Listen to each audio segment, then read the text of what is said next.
Let's bring in Fox News legal analyst Lisa Wheel along with A&G Capital's Hillary Kramer and New Oak president James Frischling.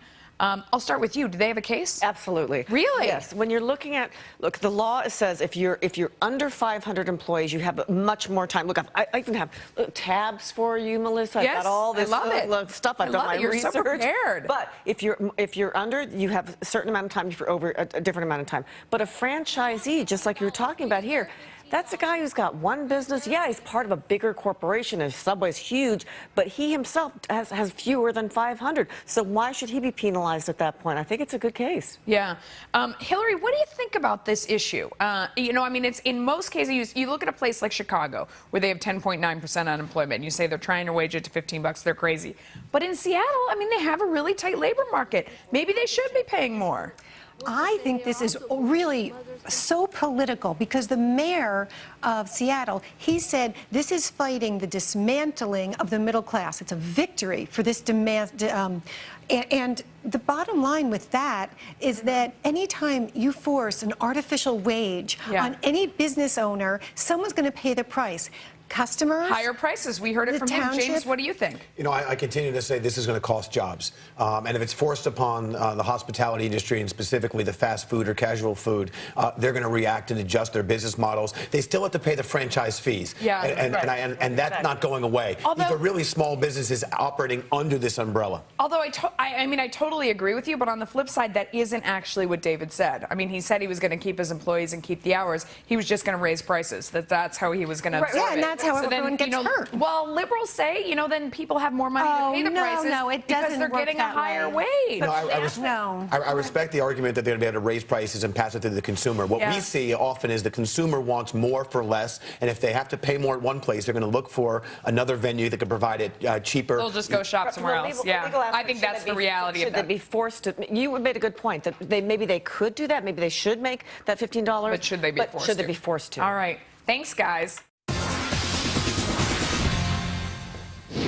AIRBNB CEO Brian Chesky says the company isn't faking it when it comes to safety. The head of the controversial startup spoke to Katie Couric in an interview airing this week. It's not like you're letting a stranger into your home. But there have been some pretty high-profile stories about sex parties, robberies, property damage. It does happen. It's incredibly rare. We've removed thousands and thousands of people from the community. So does that mean Airbnb is really orgy-free? Here to break it all down, Joe Kent, Hillary Kramer, and James Frischling. He says it's not like you're letting a stranger into your home. That's exactly what you're. I mean, isn't that his whole business model is letting strangers into your home? What is he talking about, Joe? Exactly. Well, basically what he's referring to specifically is there are some terms both at AIRBNB's website plus individuals who rent out their homes that you cannot have certain types of things. For example, I've used AIRBNB before. You have? I have, and I think it worked very well in that particular instance, but there were specific house rules. No parties, no dinner parties, no orgies. No Was that specifically on the website? No. Okay. But there are stipulations. Maybe it should be, because there's been a lot of problems, so they might want to spell that out specifically.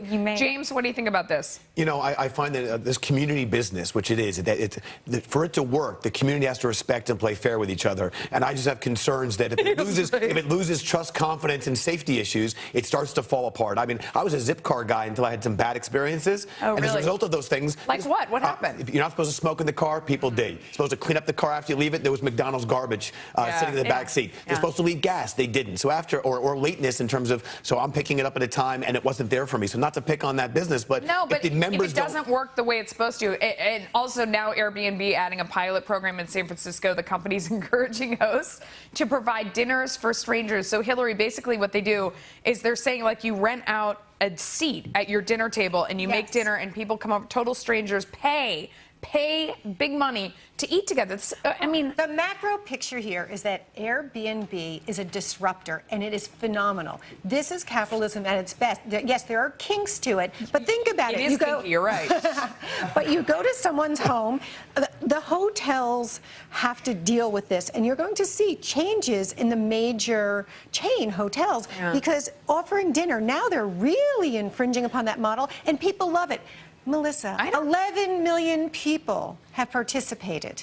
Joe, That means that there's something Are you going to there. one of these dinner parties? I think it's a fascinating model. I think there actually is potential, especially in larger cities where this kind of community building is very important to the culture. But the number one thing to take away here, the idea of delight for a customer. The second you're dissatisfied, Right. you're gone. Like the so zip it is card, very the high one bad stakes. experience, and then you don't go back. I mean, the one place you stay at that isn't as advertised, the one time you get in the car and there's McDonald's in there, the one time you rent out your house and somebody destroys something, you're like, forget it, I'm not going to do it again. And that fragility of the customer base is the reason why there's so many competitors and why Airbnb is trying to work so hard to survive.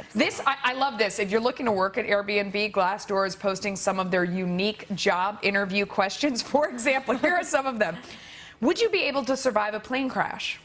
I mean, I don't know what that, I don't know. Maybe. It depends on the situation.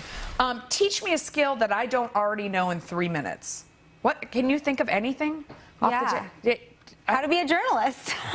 You could teach them that in 3 minutes. How to be, I don't know. Master class. What spice would you be and why? These are serious questions that they're asking on the job interview for Airbnb. This is a company that's now valued more than Hilton Hotels. And I'm starting to worry about So that. I sense internet little boom here or bust coming if it went given that kind of valuation. James, what spice would you be and why?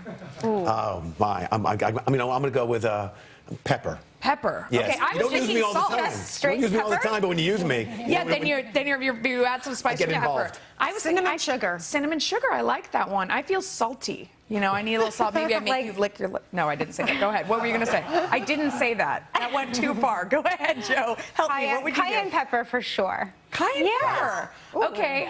What's a skill that you could teach someone in 3 minutes, James? how to order with waiters and waitresses to make your meal far more enjoyable. I could do that in less than 3 minutes. Useful skill. Second thing, introduce yourself and ask their name. Oh, okay. Because they don't expect it, and it actually changes the relationship and makes you not just a customer, now all of a sudden you're a guest, and it's proven to make my restaurant experiences far better. Just introduce yourself, ask their name. Hillary, I think I could teach people to braid hair in 3 minutes. I don't know if the person interviewing me would know how to braid hair. I don't know. Complicated. Yeah, what do you got? How to be happy. Okay. I could do that in 3 minutes. How to be happy in 3 minutes. All right. We're going to spend more time on that next time. Thanks, Maybe it guys. takes less. All right, joining us now, it is probably safe to say we would all love an easier, less stressful work day, but it seems like whenever employers try to make it better for workers, it ends up backfiring. When office fads go bad, what's the solution? Joe and James are back with me now. So one of the big ones, open plan offices, where nobody's in an office, you're sitting out with each other, you're sitting in these cubicles. It's supposed to increase productivity because you're sharing ideas and camaraderie and teamwork. And a lot of people say their neighbors are loud. They get less done. You're listening to this person's personal call. What do you think about this one, Joe? Well, I think it certainly is a productivity inhibitor. And so I always...